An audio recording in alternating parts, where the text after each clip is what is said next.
The weight of Delilah Porter's tattered carpet bag seemed to grow heavier with each step she took away from Copper Springs, Colorado.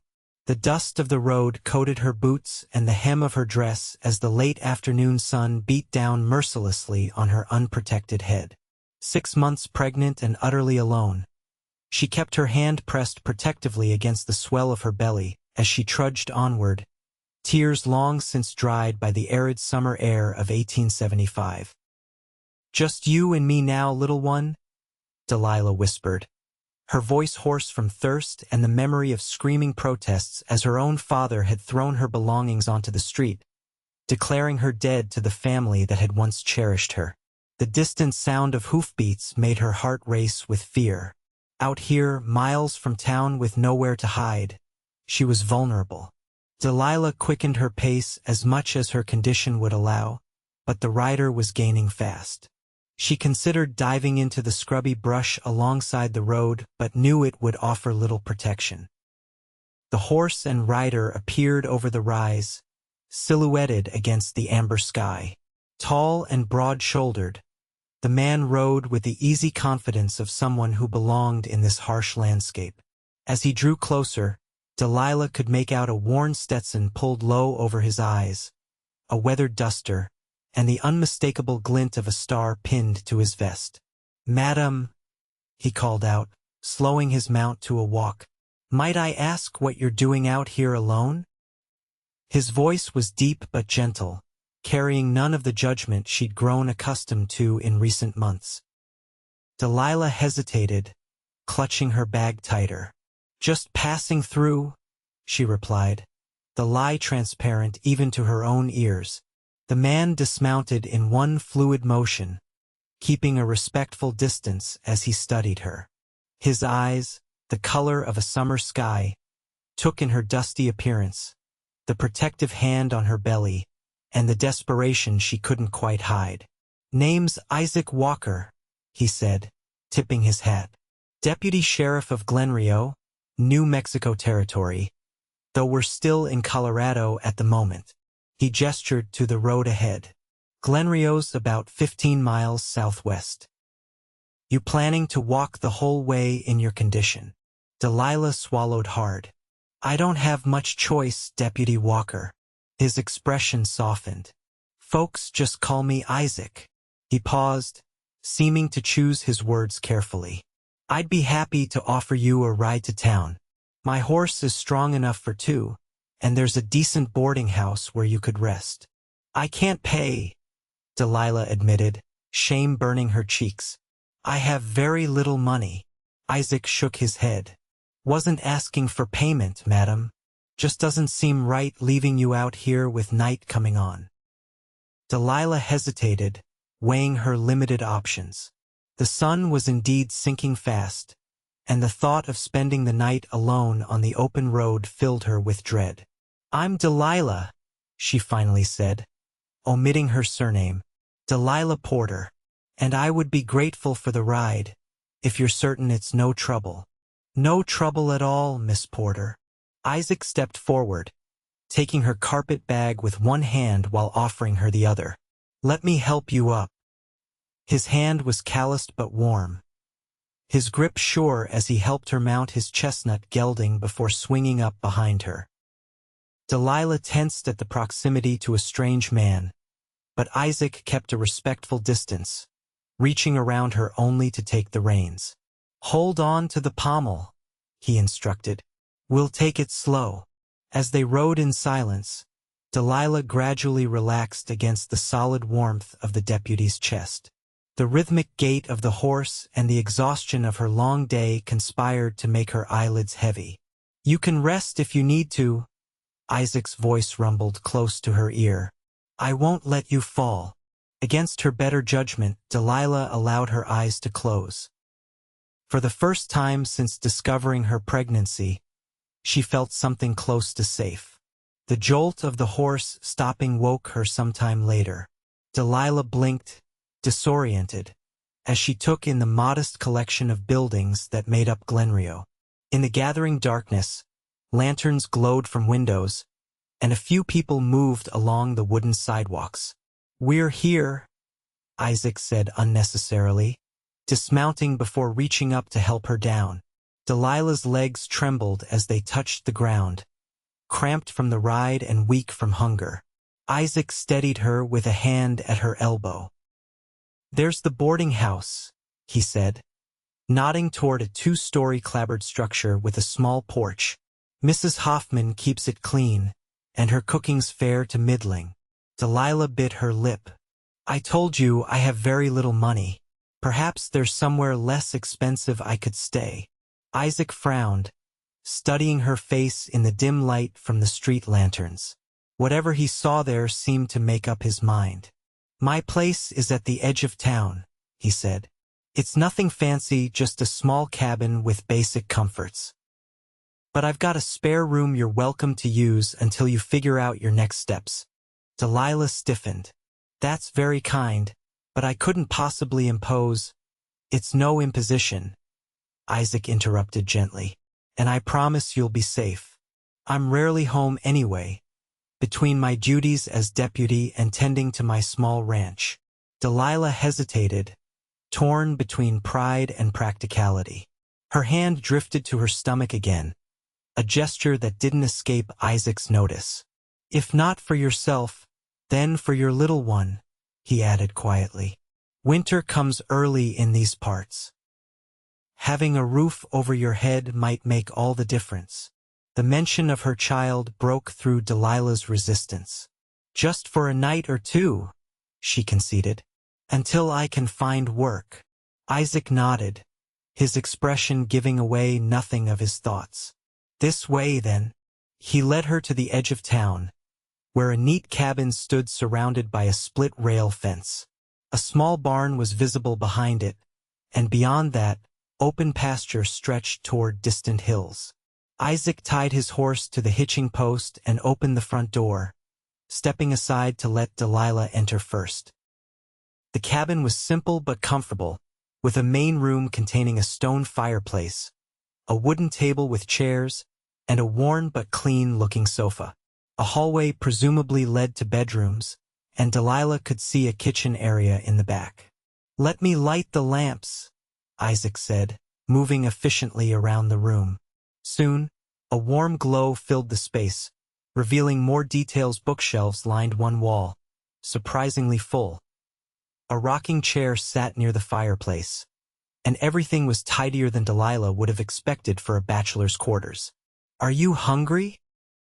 Isaac asked, setting her carpet bag by the sofa. As if in answer, Delilah's stomach growled audibly. She flushed with embarrassment, but Isaac only smiled. "I'll take that as a yes. Sit down and rest while I fix something." Too tired to protest, Delilah sank onto the sofa, watching as Isaac moved to the kitchen area. He built up the fire in the cookstove, then began pulling out ingredients: flour, lard, dried beans, salt pork. His movements were practiced and efficient, suggesting he was accustomed to cooking for himself. "How long have you lived in Glenrio?" Delilah asked, partly out of curiosity and partly to break the silence that stretched between them. "About 3 years now," Isaac replied, mixing flour and water for biscuits. "Came here after the war, looking for somewhere quiet." "You fought in the war between the states?" Isaac nodded, his back to her. "Union cavalry. Afterward, I drifted west, worked as a ranch hand for a while. When the previous deputy took a bullet during a bank robbery, Sheriff Taylor asked me to pin on the star." He shrugged. "Been here ever since." "And your ranch?" "Just a small spread. 20 acres, a dozen cattle, a few horses I'm breaking for sale." He glanced over his shoulder at her. "Nothing fancy, but it's mine." Delilah nodded, understanding the pride in those simple words. To have something that belonged solely to you was no small accomplishment. "What about you?" Isaac asked, his tone carefully casual. "Where were you headed today?" Delilah tensed, unsure how much to reveal. "Away," she finally said. "Just away."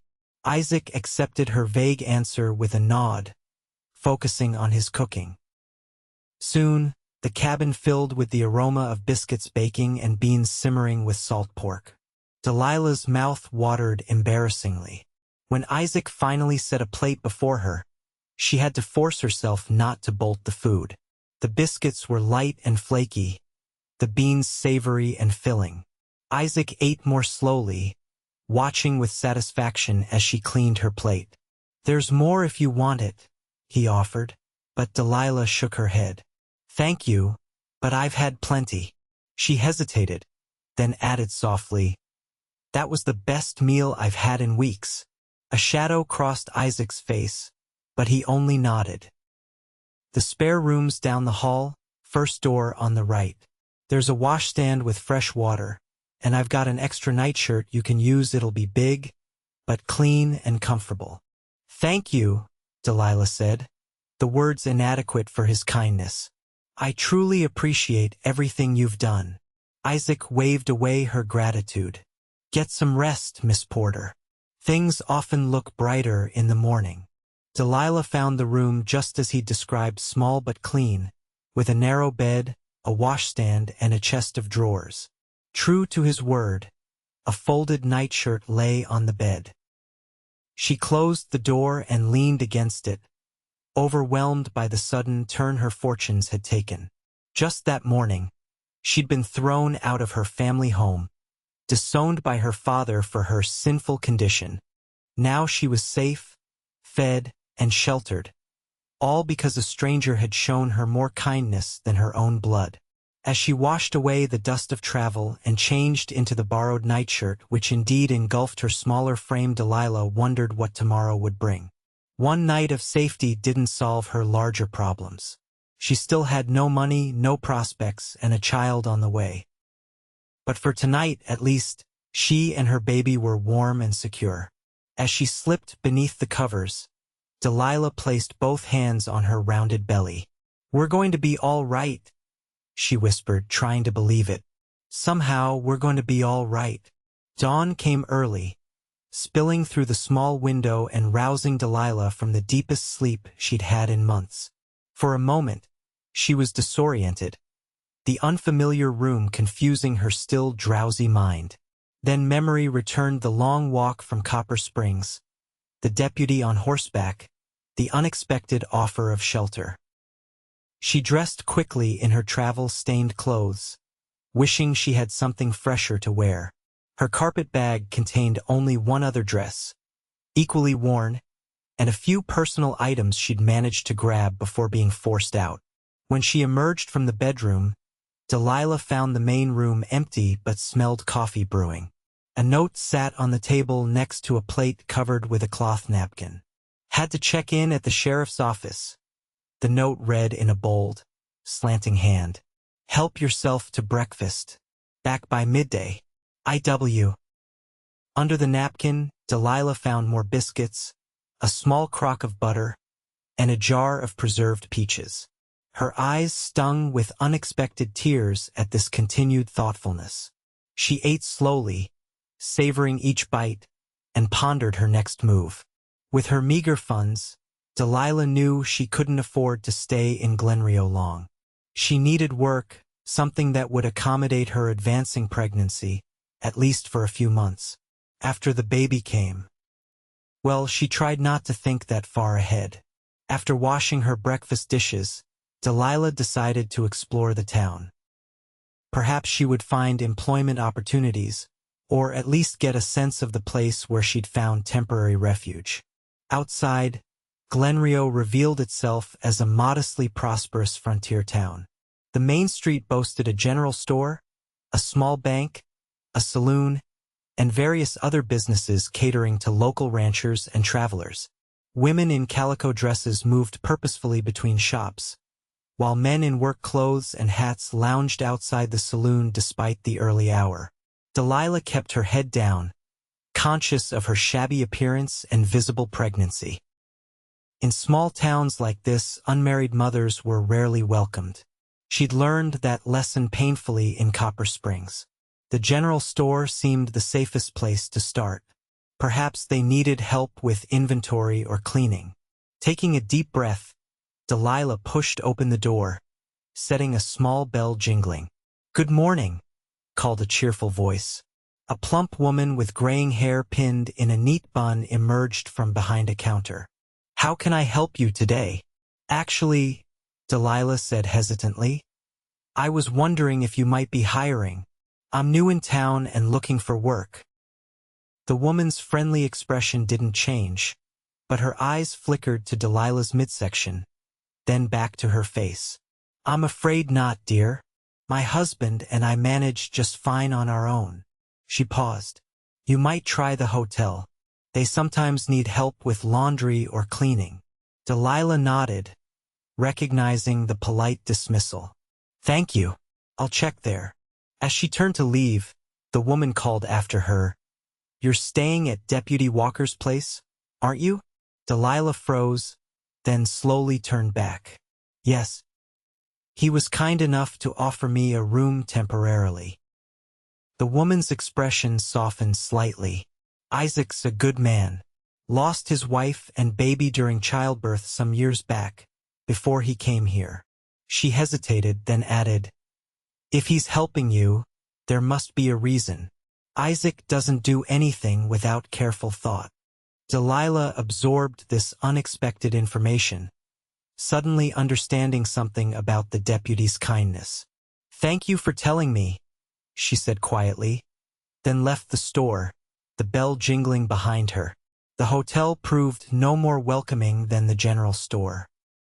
The manager, a harried-looking man with spectacles perched on his nose, barely glanced at her before shaking his head. "No positions available," he said curtly, turning back to his ledger. By midday, Delilah had tried every business in town that might reasonably employ a woman. None were hiring, at least not someone in her condition. Discouraged, she made her way back to Isaac's cabin, uncertain what to tell him about her plans now. She found him in the small corral behind the cabin, working with a young bay horse. The animal pranced nervously as Isaac spoke in a low, soothing voice, gradually approaching with a saddle blanket in hand. Delilah watched, impressed by his patience and gentle handling. When the horse finally allowed Isaac to place the blanket on its back, he patted its neck in praise, then turned and noticed Delilah watching. "Welcome back," he called, ducking through the corral rails. "How was your morning?" "Educational," Delilah replied, forcing a smile. "I've learned that Glenrio isn't currently looking for pregnant women to employ." Isaac's expression clouded.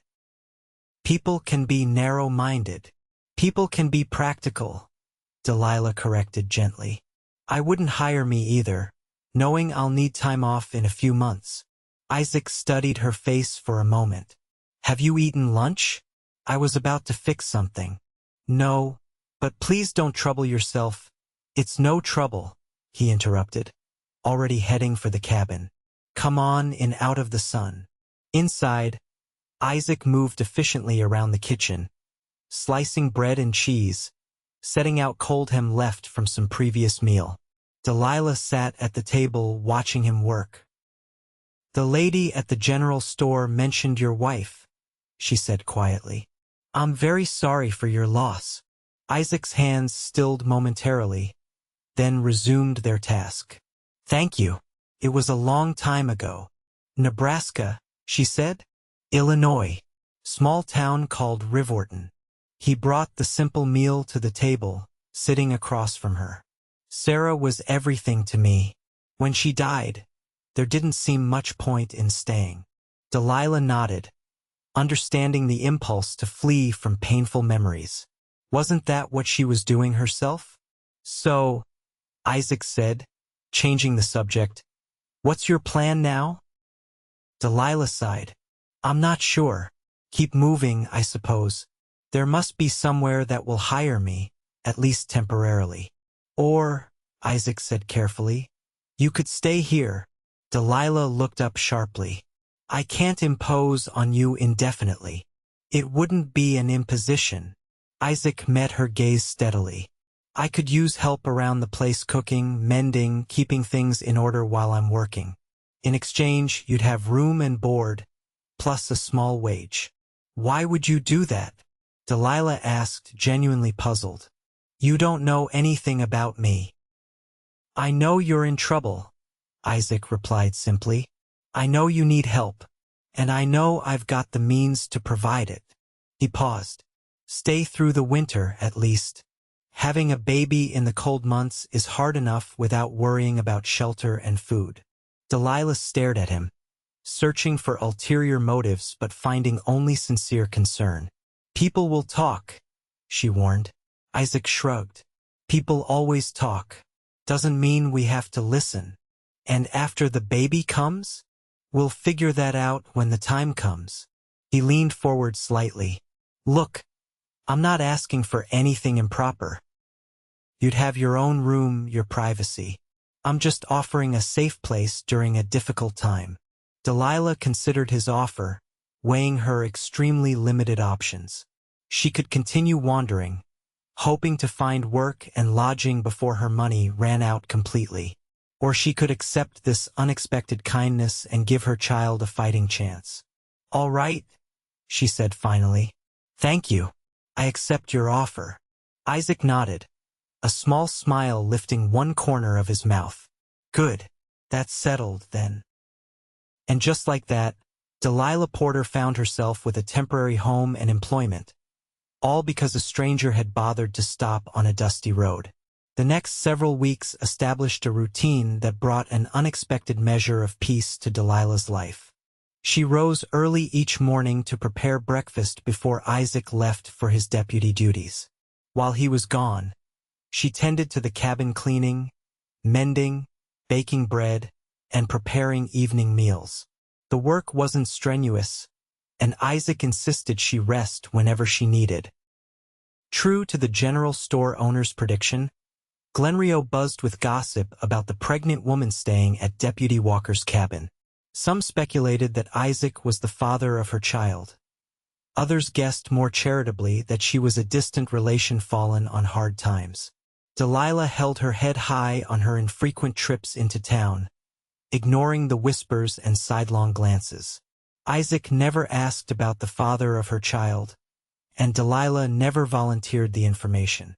That wound was still too raw, the betrayal too painful to discuss. Instead, their conversations centered on daily matters: the weather, Isaac's work, books they had both read from his surprisingly extensive library. As September gave way to October, Delilah's pregnancy advanced noticeably. Her movements became more deliberate, her back often aching by day's end. Isaac quietly procured a more comfortable chair for her and installed a shelf within easy reach beside her bed, so she wouldn't have to bend for her personal items. One chilly evening in late October, as they sat before the fireplace after supper, Delilah mending one of Isaac's shirts, Isaac cleaning his service revolver, he broke their comfortable silence. How much longer? He asked, nodding toward her rounded belly. About 2 months, I think, Delilah replied, setting aside her mending to rub her lower back. Though first babies sometimes come late, I'm told. Isaac nodded thoughtfully. We should make arrangements for a midwife. Mrs. Hoffman at the boarding house has delivered most of the babies in Glenrio for the past decade. Do you think she'll agree to help me? Delilah asked, doubt creeping into her voice. Given my situation, Mrs. Hoffman doesn't turn away women in need, Isaac assured her. Besides, she owes me a favor. I helped her son out of a gambling scrape last year. Delilah smiled gratefully. Thank you. I've been worrying about that. Isaac reassembled his revolver with practiced ease, then set it aside. There's something else we should discuss, he said, his tone more serious. The baby's future. Delilah tensed. What do you mean? I mean practical matters, Isaac clarified gently. The baby will need a name, a place in this world. Without a father acknowledged, there could be difficulties. I'm well aware, Delilah said, an edge entering her voice. I've had plenty of time to consider my child's future. I didn't mean to upset you, Isaac said, looking genuinely contrite. I only wanted to offer a solution, if you're open to hearing it. Delilah took a deep breath, forcing herself to relax. What solution? The baby could take my name, Isaac said simply. I could claim paternity. Delilah stared at him, stunned. You can't be serious. I am, Isaac insisted. It would give the child legitimacy, protection from gossip, and it would make things easier for you as well. But it's not true, Delilah protested. The baby isn't yours. No one needs to know that besides us, Isaac pointed out. It's not unheard of for a man to take responsibility for a child that isn't his by blood. Why would you do such a thing? Delilah asked, genuinely puzzled. You've already done so much, giving me shelter and work. Why would you tie yourself to my child permanently? Isaac was quiet for a long moment, staring into the fire. When he finally spoke, his voice was so low Delilah had to lean forward to hear him. Because every child deserves a father who chooses them, he said. And because I've come to care about what happens to both of you. Delilah felt tears prick her eyes at the simple sincerity in his words. Isaac, I don't know what to say. You don't have to decide now, he assured her. Just think about it. He stood, stretching. I've got early rounds tomorrow. Good night, Delilah. Good night, she replied softly, watching as he disappeared down the hallway to his bedroom. Alone before the dying fire, Delilah placed both hands on her belly, feeling the strong movements of her child. A father who chooses them, Isaac had said. What a radical concept, especially after the way her own family had cast her out without a second thought. The baby kicked again, as if weighing in on the conversation. Delilah smiled despite her troubled thoughts. What do you think, little one? She whispered. Would Isaac Walker make a good father? The answer seemed obvious. In the months she had known him, Isaac had shown nothing but kindness, respect, and generosity. He was steady, hardworking, and principled. Any child would be fortunate to have such a man for a father, even if the connection was one of choice rather than blood. But such an arrangement would bind her to Isaac in ways that went beyond their current agreement. What did he truly expect in return? Despite his assurances, Delilah couldn't quite believe he wanted nothing from her. With these circling thoughts, Delilah eventually made her way to bed, though sleep proved elusive. The baby was particularly active that night, as if sensing its mother's turmoil. Dawn found her heavy-eyed but resolved. She would thank Isaac for his offer but decline. She had imposed enough on his generosity already. Once the baby was born and she had recovered her strength, she would move on, find a place where no one knew her history, and build a new life for herself and her child. But when Delilah entered the kitchen that morning, she found Isaac already gone. A note explaining he'd been called to investigate cattle rustling on a ranch several miles away and might not return until the following day. The conversation would have to wait. That afternoon, a sudden autumn storm blew in from the mountains, bringing driving rain and plummeting temperatures. Delilah built up the fire and settled in with one of Isaac's books, trying not to worry about him out in such weather.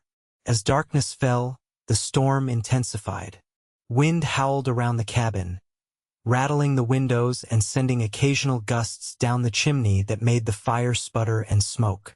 Delilah paced anxiously, peering out the window into the impenetrable darkness, hoping to see the gleam of a lantern announcing Isaac's return.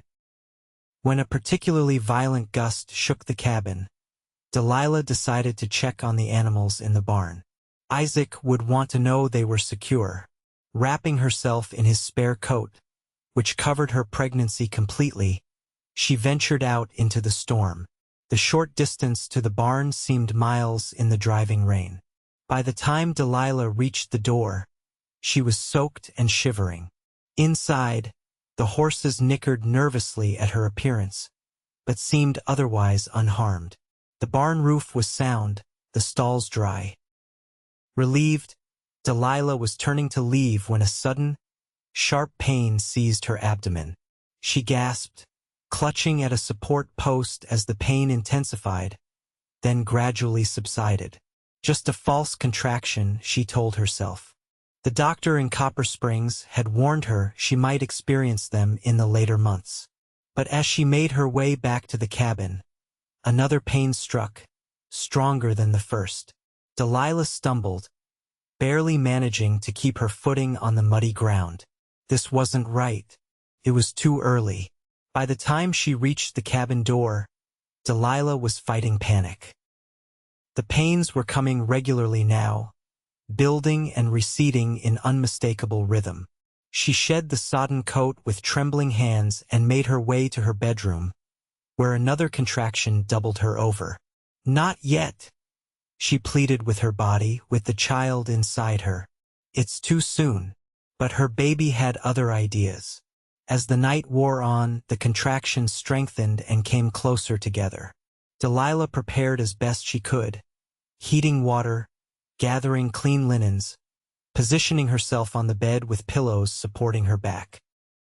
She had hoped for Isaac's return, for the midwife he'd promised, but as midnight passed with no sign of either, Delilah accepted that she would face this trial alone. It wouldn't be the first time she had managed without help.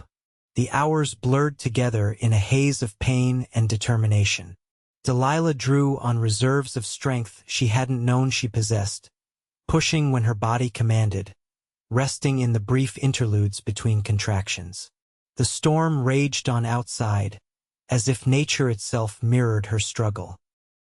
In the darkest hour before dawn, with rain still lashing against the windows, Delilah Porter gave birth to her son. Small but perfect, with a shock of dark hair and lungs that worked admirably as he announced his arrival to the empty cabin. Exhausted beyond measure, Delilah cleaned her child with shaking hands, swaddled him in a soft flannel sheet, and cradled him against her chest. Despite the pain and fear, an overwhelming love swept through her as she counted his tiny fingers and toes, marveled at his miniature features. "Hello, my brave boy," she whispered, pressing a kiss to his forehead. "You certainly know how to make an entrance." The baby's eyes, unfocused but alert, seemed to study her face. Delilah smiled through her tears, overcome with the miracle of him. Whatever hardships lay ahead, this moment made everything worthwhile. She must have dozed, for the next thing Delilah knew, daylight was filtering through the window and someone was calling her name. The door to her bedroom opened, and Isaac stood there, soaked to the skin, his face a mask of concern that shifted to shock as he took in the scene before him. "Delilah," he breathed, taking a tentative step into the room. "The baby arrived in the night," she confirmed, her voice hoarse from exertion. "A bit earlier than expected." Isaac moved closer, his expression a mixture of awe and distress. "You were alone? Why didn't you send for help?" "There wasn't time," Delilah explained, shifting the sleeping infant so Isaac could see his face. "And with the storm. Besides, we managed just fine, didn't we, little one?" Isaac sank onto the edge of the bed, careful not to disturb mother or child. "He's so small," he marveled, reaching out a hesitant finger to touch the baby's cheek. "But strong," Delilah assured him. "He cried right away." Isaac nodded, his eyes suspiciously bright. "You should have had help. I should have been here." "You couldn't have known," Delilah said gently. "And we're both all right." "I'll fetch Mrs. Hoffman," Isaac said, starting to rise. "She should check you both, make sure everything's as it should be." "In a while," Delilah agreed. "But first," she took a deep breath, decision made in those long hours of labor. "I've been thinking about your offer, about the baby taking your name." Isaac stilled, his attention fully on her face. "If you're still willing," Delilah continued, "I think it would be a blessing for him, for us both." "I meant what I said," Isaac assured her. I want to do this. Delilah nodded, tears threatening again. Then may I present Isaac Walker, Jr.? If you don't mind him sharing your name completely. Isaac's face transformed with a smile of such joy it took Delilah's breath away. I would be honored, he said, voice rough with emotion. Beyond honored. The baby stirred then, whimpering softly. Isaac watched in fascination as Delilah adjusted her nightgown to nurse him. I'll give you privacy, he said, starting to rise. Stay, Delilah invited softly. If you'd like to. He's your son now, after all. Isaac settled back, watching with wonder as the infant latched on and began to nurse. He's a miracle, he murmured. A true blessing. That's what I want to call him, Delilah decided. Isaac Walker, Jr., but blessing for every day. It suits him, doesn't it? It does, Isaac agreed, his eyes never leaving the tiny form. Blessing Walker, a fine name for a fine boy. As the storm outside finally began to abate, the three of them sat together in a moment of perfect peace. Delilah marveled at the strange path that had brought her here from disgrace and abandonment to this quiet joy, this unexpected family forming around her child. True to his word, Isaac fetched Mrs. Hoffman later that day. The midwife examined both Delilah and the baby with professional thoroughness, declaring them remarkably well considering the circumstances. She left them with instructions for Delilah's recovery and the baby's care, promising to return in a few days to check their progress. Word of the birth spread quickly through Glenrio. Within days, women from town began appearing at the cabin, bearing gifts for the new baby, hand-knitted blankets, tiny gowns, preserved fruits, and hearty stews for the new mother. Some came out of genuine kindness, others from curiosity, but all seemed to accept without question that Deputy Walker had become a father. Isaac took to his new role with surprising naturalness. He held the baby confidently, walked the floor with him during fussy nighttime hours, and spoke to him in the same gentle tones he used with nervous horses. Watching them together, Delilah often forgot that Isaac had no biological connection to her son. November passed in a blur of sleepless nights and quiet days as they adjusted to life with an infant. Isaac had a carpenter friend build a cradle, which he placed in Delilah's room. He never presumed any romantic connection between them, maintaining the respectful distance he'd established from the beginning. Yet something was shifting between them, subtle but undeniable.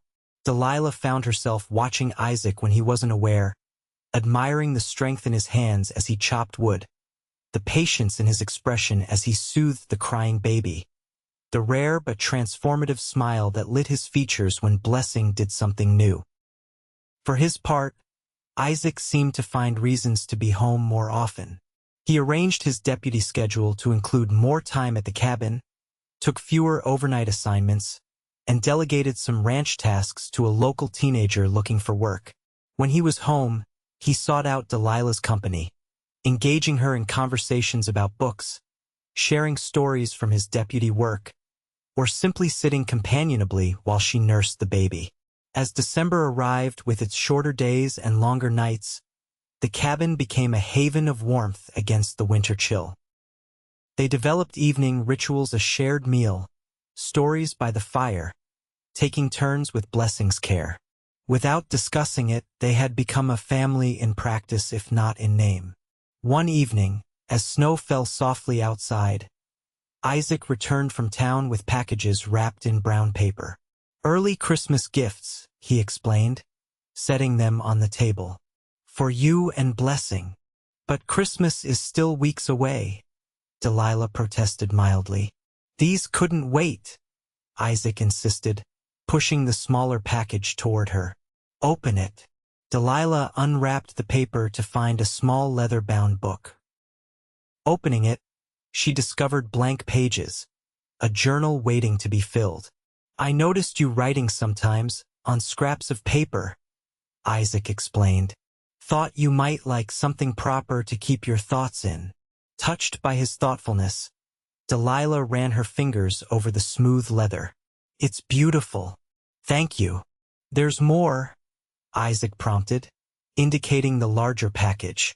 Inside, Delilah found a hand-knitted baby blanket in soft blue wool, far finer than anything they had received from the townswomen.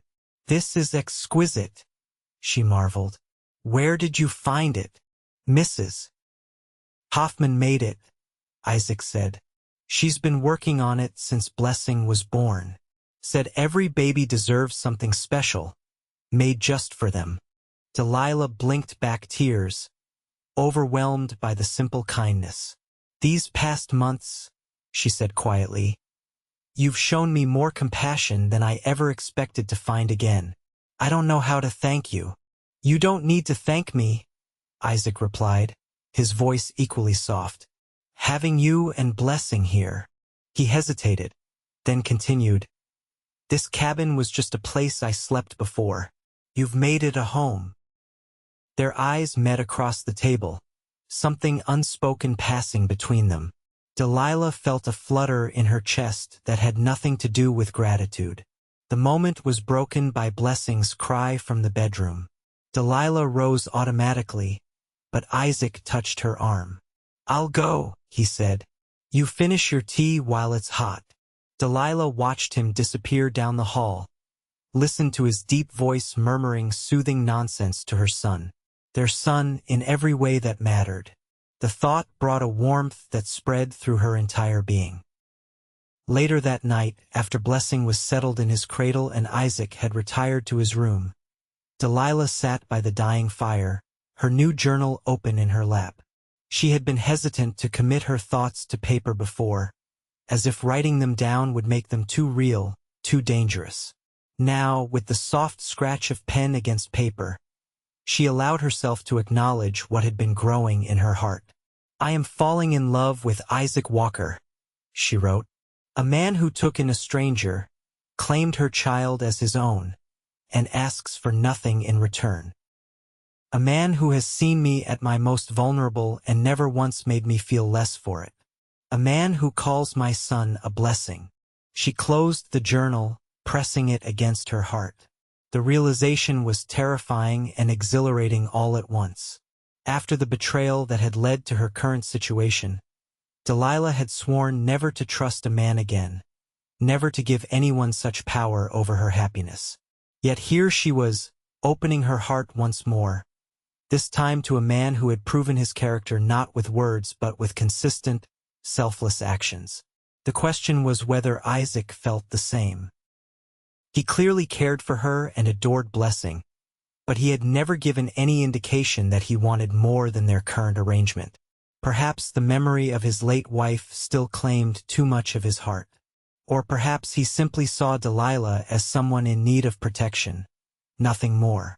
Either way, Delilah resolved to keep her feelings to herself. She wouldn't risk the stability she and Blessing had found by pushing for something Isaac might not be ready to give. Christmas approached, bringing with it a festive atmosphere despite their modest circumstances. Isaac brought home a small pine tree, which they decorated with paper stars Delilah cut from old newspapers and strung on twine. He hung stockings on the mantel, one for each of them, including a tiny one for Blessing. On Christmas Eve, they sat before the fire after Blessing was asleep, sharing mulled cider and the quiet pleasure of each other's company. Snow fell steadily outside, insulating the cabin in a blanket of silence. I have something for you, Isaac said suddenly, reaching into his pocket. Another early gift. He handed Delilah a small package wrapped in tissue paper. Inside, she found a silver locket on a delicate chain. The locket was simple but elegant, with a subtle floral pattern engraved on its surface. Isaac, she breathed. It's lovely. Open it, he encouraged. Delilah carefully opened the locket to find a tiny lock of dark hair Blessings secured inside. I thought you might like to keep him close to your heart, Isaac explained, even when he's not in your arms. Tears pricked Delilah's eyes. "Would you help me put it on?" Isaac moved to sit beside her on the sofa. Delilah turned her back to him, lifting her hair as he draped the chain around her neck and fastened the clasp.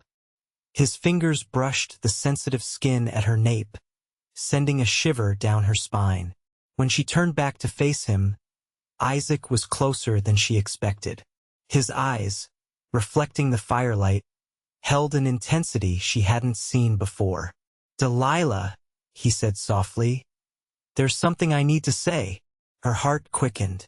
"Yes, these past months with you and Blessing have been the happiest I've known since losing Sarah."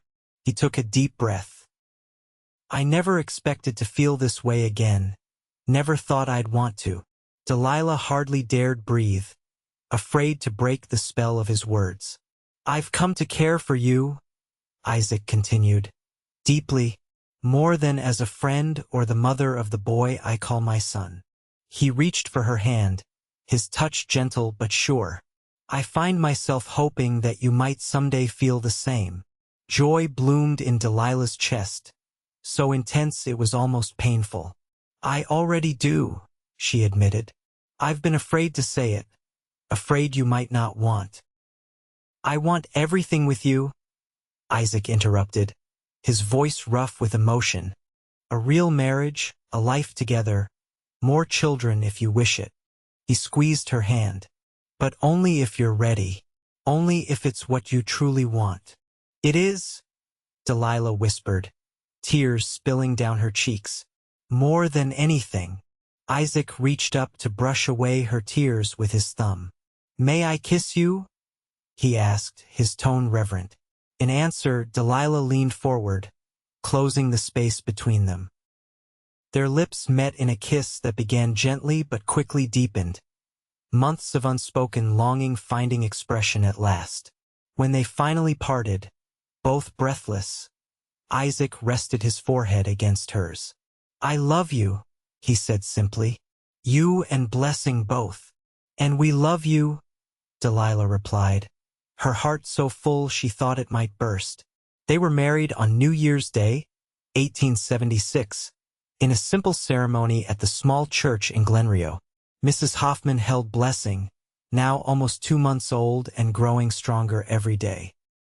Sheriff Taylor stood as Isaac's best man, and to Delilah's surprise, the general store owner's wife served as her matron of honor.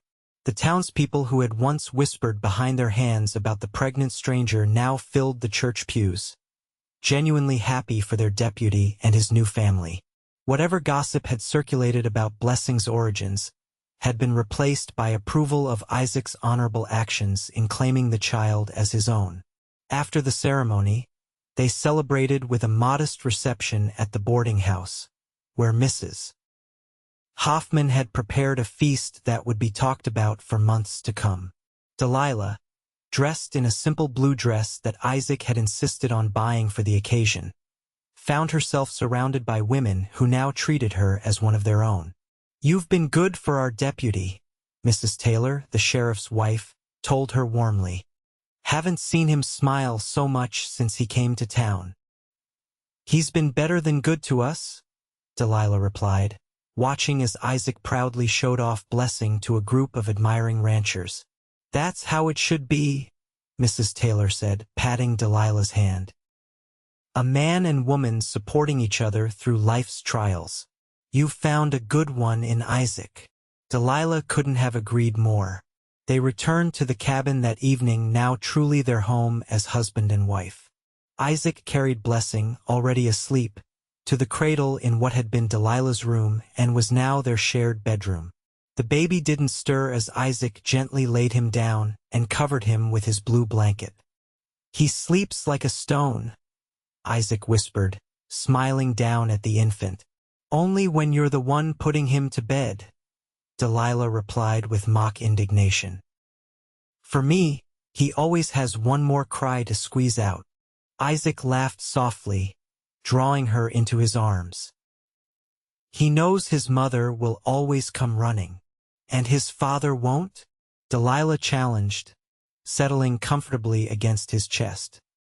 His father would move mountains for him, Isaac assured her, just as he would for his mother. Delilah tilted her face up for a kiss, still marveling at her right to do so. I never thought I'd have this, she confessed. After what happened in Copper Springs, I believed that part of my life was over. Isaac's arms tightened around her. Will you tell me about it someday? He asked gently. Not because I need to know, but because I want to understand everything that's shaped you. Delilah nodded against his shoulder. Someday, but not tonight.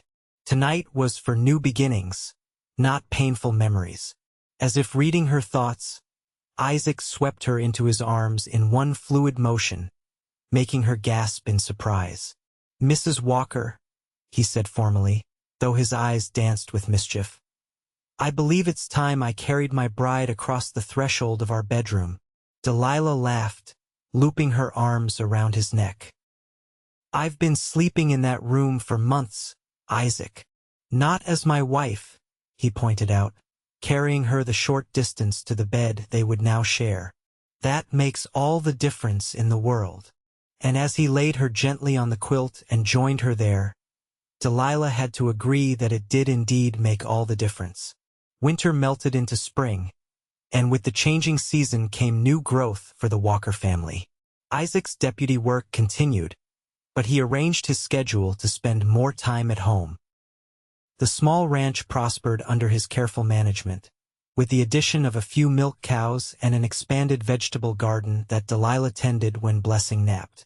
The baby thrived, growing from a tiny, fragile newborn into a sturdy, curious infant with his mother's green eyes and a personality uniquely his own.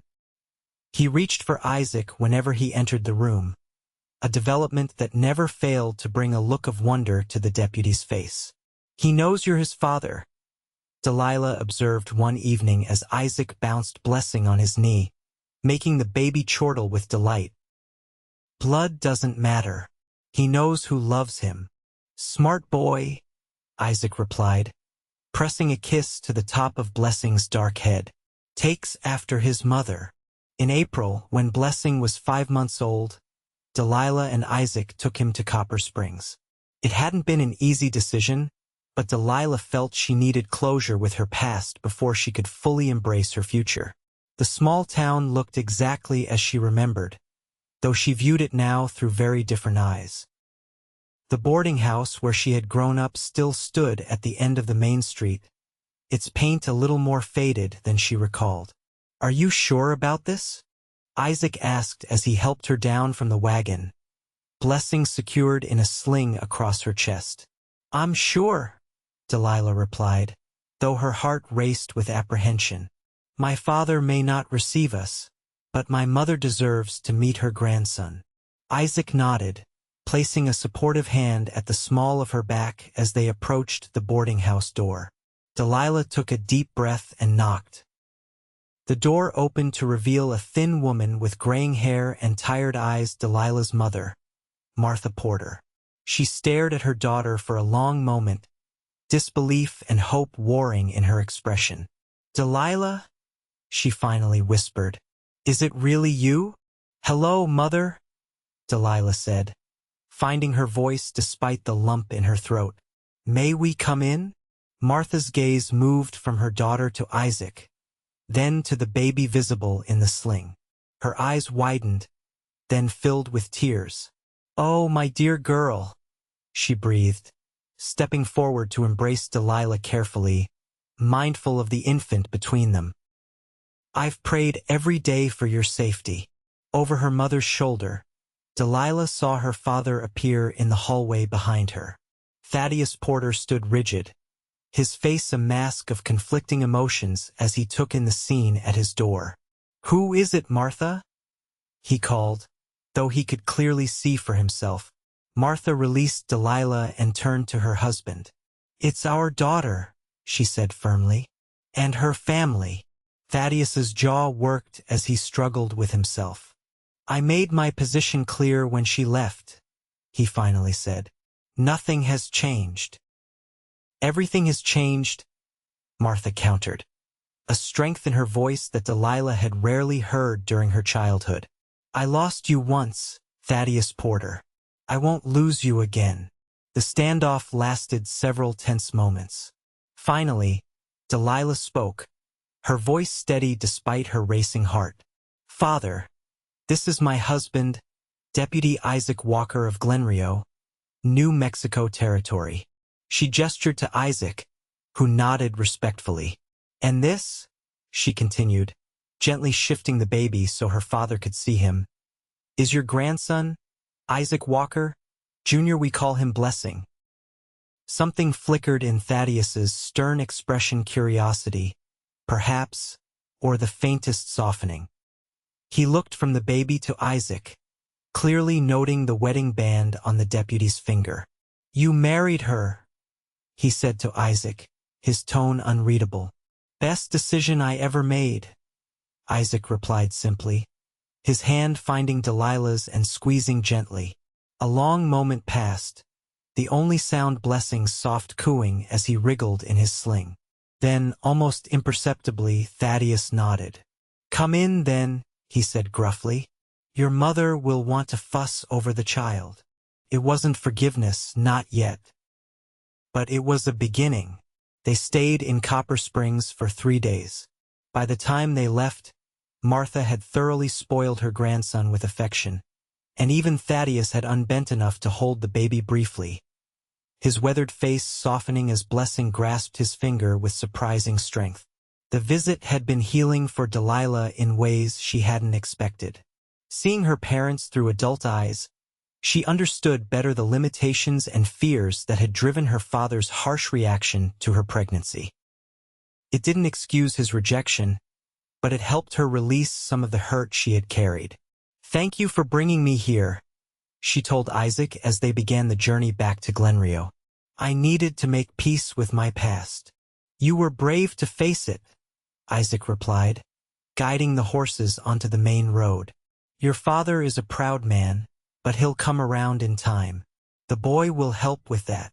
Delilah smiled, looking down at Blessing sleeping peacefully in her arms. "He does have a way of winning hearts. Like his mother," Isaac said, reaching over to tuck a stray curl behind her ear. The trip home took them through varied terrain, mountain passes, open prairie, desert stretches. Blessing proved to be an excellent traveler, content to watch the changing landscape or sleep in the rhythm of the wagon's movement. They camped under the stars when settlements were too far apart, Isaac building a fire while Delilah prepared simple meals from their provisions. On their final night before reaching Glenrio, they made camp near a small creek lined with cottonwood trees. After settling Blessing for the night in a makeshift cradle, a sturdy wooden box padded with blankets, they sat together by the fire, watching the flames dance against the gathering darkness. "I've been thinking," Isaac said, absently stroking Delilah's hand where it rested on his knee. "Our cabin is getting a bit small for 3. "Oh," Delilah looked up, curious. "Are you suggesting we move?" "Not exactly," Isaac replied with a small smile. "I'm suggesting we build. Add on to what we have. A proper bedroom for Blessing as he grows, maybe a larger kitchen for you." "That sounds wonderful," Delilah agreed, leaning against his shoulder. "But can we afford it?" "I've been saving," Isaac admitted, "ever since you agreed to stay last fall, hoping you might want to make a real home there." Touched by his foresight, Delilah turned her face up for a kiss. "You're an exceptional man, Isaac Walker. I hope you know how much I love you." "I do," he assured her, brushing his lips against hers. "But I never tire of hearing it." Later, as they lay together under a blanket of stars, Blessing sleeping soundly nearby, Delilah found herself reflecting on the remarkable journey that had brought her here.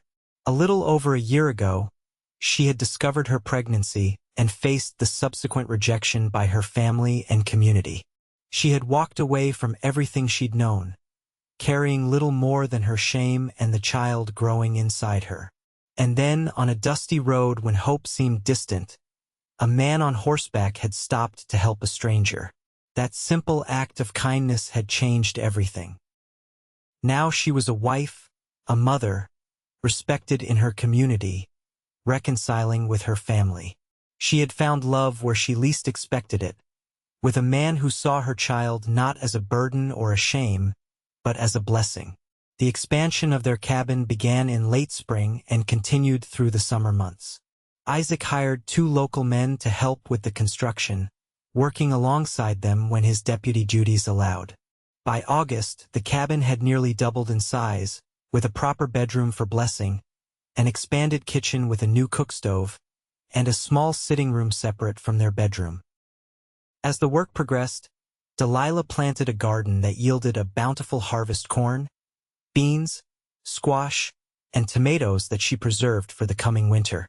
She learned to make cheese from the milk cows' yield and traded the excess at the general store for fabric to sew new curtains and quilts for their enlarged home.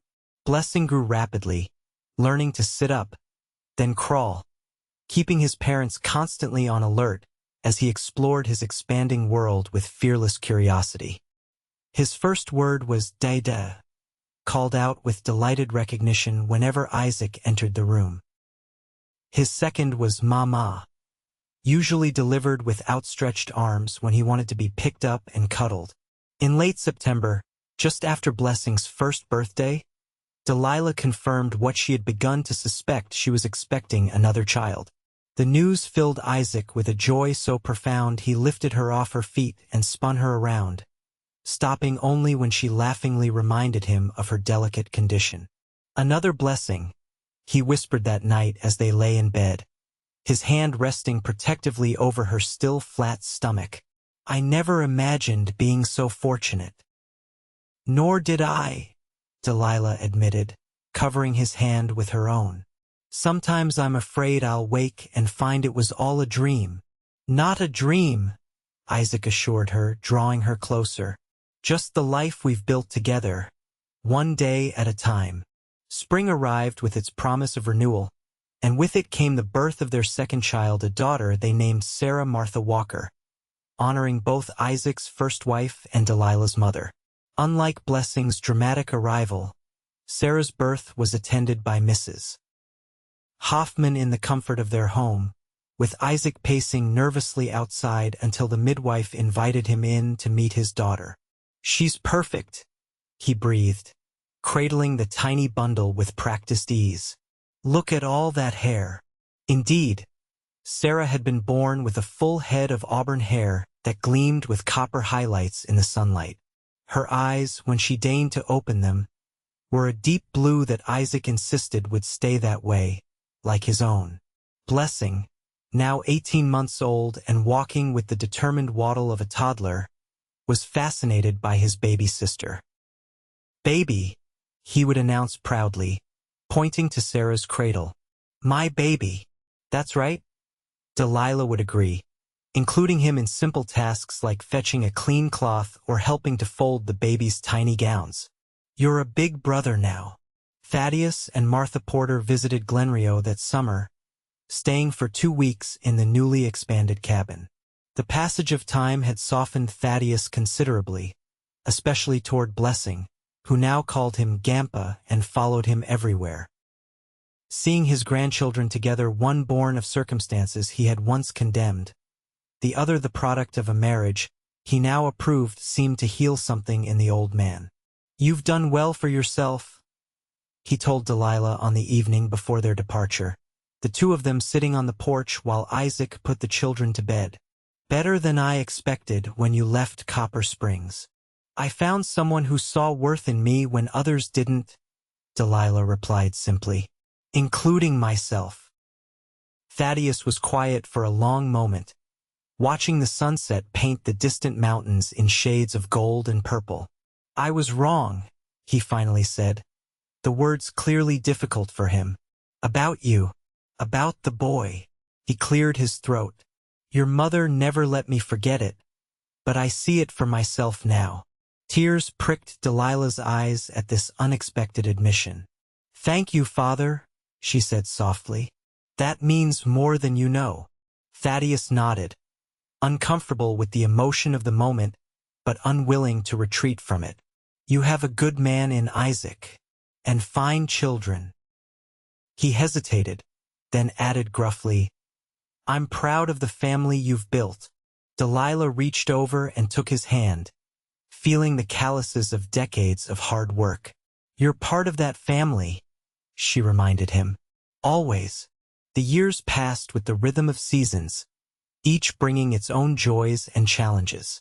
Isaac continued his work as deputy while expanding the ranch operations, eventually hiring a full-time hand to help with the growing herd of cattle and horses. Delilah managed the household and children, but also found time to write first in the journal Isaac had given her, then expanding to stories and essays that occasionally appeared in the territorial newspaper.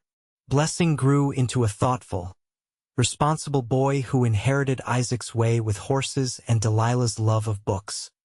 He never questioned the circumstances of his birth, secure in the knowledge that he was loved completely by both parents. When he was 8 years old, Delilah told him the full story, explaining that while Isaac hadn't fathered him by blood, he had chosen to be his father in every way that mattered. I already knew, Blessing confessed, surprising her. I heard Mrs. Hoffman telling her daughter once. She didn't know I was listening. Are you upset we didn't tell you sooner? Delilah asked anxiously. Blessing shook his head. No, it doesn't change anything. Pa is my pa.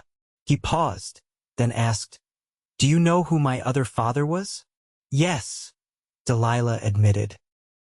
He was someone I thought I loved, who didn't love me enough to stand by me when it mattered. Blessing considered this, then nodded with the simple acceptance of childhood. Then I'm glad Pa found us. He loves us enough. More than enough, Delilah agreed, drawing him into a hug. Sarah grew into a spirited girl with her father's blue eyes and a determination that both delighted and exhausted her parents.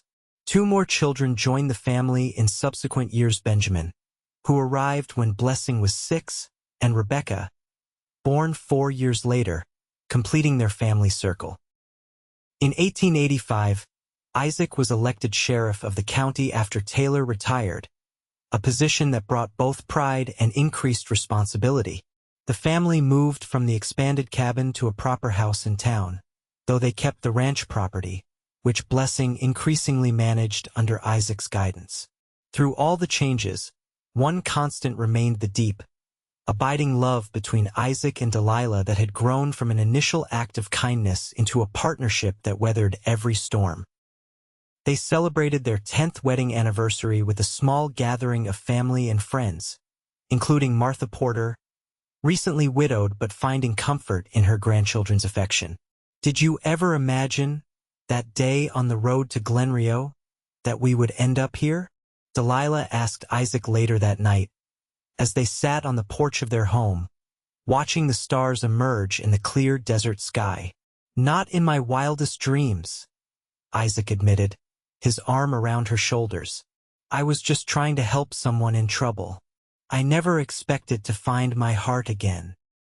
And I was just trying to survive, Delilah mused. I never thought I'd find a man who would love another's child as his own. From inside the house came the sound of children's laughter. Blessing, now nearly 11, telling a story to his younger siblings.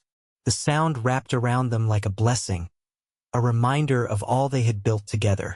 You know, Isaac said thoughtfully, I've been thinking about that day a lot lately, how different our lives would be if I hadn't ridden that particular road at that particular time. Or if I'd been too proud to accept help, Delilah added. Isaac nodded. Some might call it chance, but I prefer to think it was meant to be. He turned to face her, taking both her hands in his. You and Blessing were the gifts I didn't know I was looking for. Everything good in my life came from stopping to help a stranger that day. Delilah leaned forward, pressing her forehead against his. And everything good in mine came from having the courage to start again. She smiled, squeezing his hands. We saved each other, I think. We did, Isaac agreed, pulling her close for a kiss that still held the same tenderness and passion as their first. And we keep doing it, every day. As the stars continued their timeless dance overhead, Isaac and Delilah Walker sat together in the peaceful knowledge that what had begun in desperation and kindness had blossomed into a love strong enough to build a family, heal old wounds, and create a legacy that would endure long after they were gone. And it had all started with a pregnant woman cast out for her shame, and a cowboy who took her in and called her child his blessing.